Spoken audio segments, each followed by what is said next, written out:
بدر میں پوری طرح شکست کے بعد مکہ کے کافروں نے 3000 لوگوں کی فوج تیار کی اور مسلمانوں پر حملے کے لیے مکہ سے روانہ ہوئے۔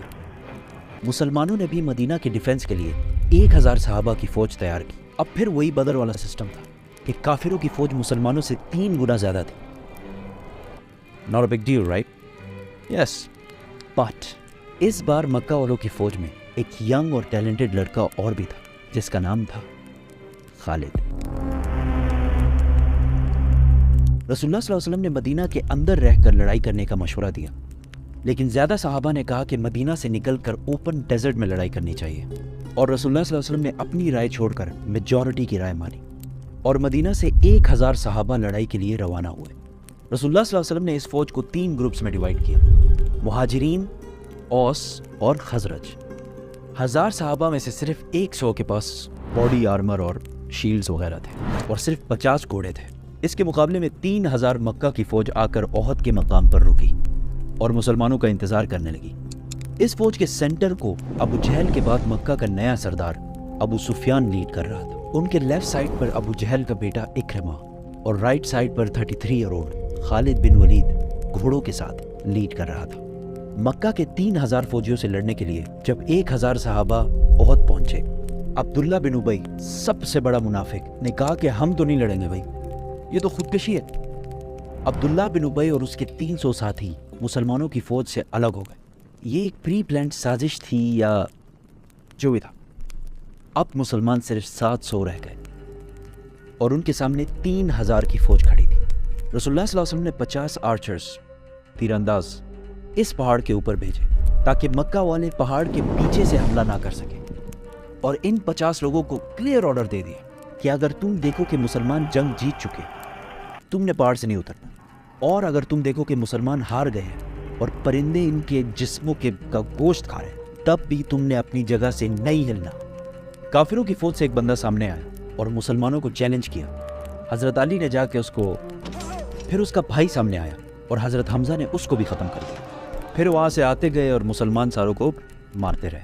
اسی کے ساتھ دونوں فوجوں نے حملہ کر دیا۔ پہلے لڑائی تھوڑی سخت ہوئی، لیکن آہستہ آہستہ صحابہ ان کو کرش کرتے گئے اور مکہ والے حوصلہ ہارنے لگے اور تھوڑی سی لڑائی کے بعد بدر کی طرح میدان سے بھاگنے لگے۔ کلیئرلی یہ لگ رہا تھا کہ مسلمان جنگ جیت چکے، اسی لیے پہاڑ پر کھڑے 50 آرچرز میں سے 41 جیت کی ایکسائٹمنٹ میں پہاڑ چھوڑ کر مال اکٹھا کرنے کے لیے نیچے اتر گئے، اور پہاڑ کے اوپر صرف 9 تیر انداز رہ گئے، اور ایگزیکٹ اسی ٹائم کا خالد بن ولید انتظار کر رہے۔ جیسے ہی وہ نیچے اترے، خالد اپنے گھڑ سواروں کو لے کر پہاڑ کے پیچھے سے لائٹننگ سپیڈ کے ساتھ بڑھے۔ اب the game was completely changed۔ مسلمان جیتی ہوئی جنگ کے بجائے 2 فوجوں کے درمیان میں پھنس گئے تھے، اور آہستہ آہستہ بہت سارے صحابہ شہید ہونے لگے، اور مسلمانوں کے مین جنرل حضرت حمزہ کو ایک حبشی غلام وحشی نے شہید کر دیا۔ And to make it even worse, دونوں فوجوں سے لڑنے کے دوران وہاں ایک افواہ پھیل گئی کہ محمد صلی اللہ علیہ وسلم کو بھی شہید کر دیا گیا ہے، اور یہ افواہ اس لیے پھیلی کہ جب خالد بن ولید پہاڑ کے پیچھے سے حملہ کر رہے تھے تو ان کے ایک گروپ نے محمد صلی اللہ علیہ وسلم کے کیمپ پر حملہ کر دیا، اور اس ٹائم وہاں پر رسول اللہ کی پروٹیکشن کے لیے صرف 9 لوگ موجود تھے۔ لڑائی یہاں تک گئی کہ رسول اللہ صلی اللہ علیہ وسلم کا دانت شہید ہوا، لیکن حضرت طلحہ اور باقی صحابہ نے ان کو بچائے رکھا۔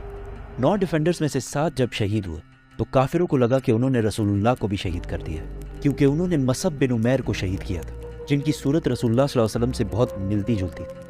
اتنے میں مسلمانوں کی فوج کسی طرح وہاں سے نکل کر پیچھے ہٹی اور رسول اللہ صلی اللہ علیہ وسلم کو پروٹیکٹ کر کے پہاڑ کے اوپر لے گئی، اور پہاڑ کے اوپر دوبارہ فارمیشن بنائی اور لڑائی کے لیے بالکل ریڈی ہو گئی۔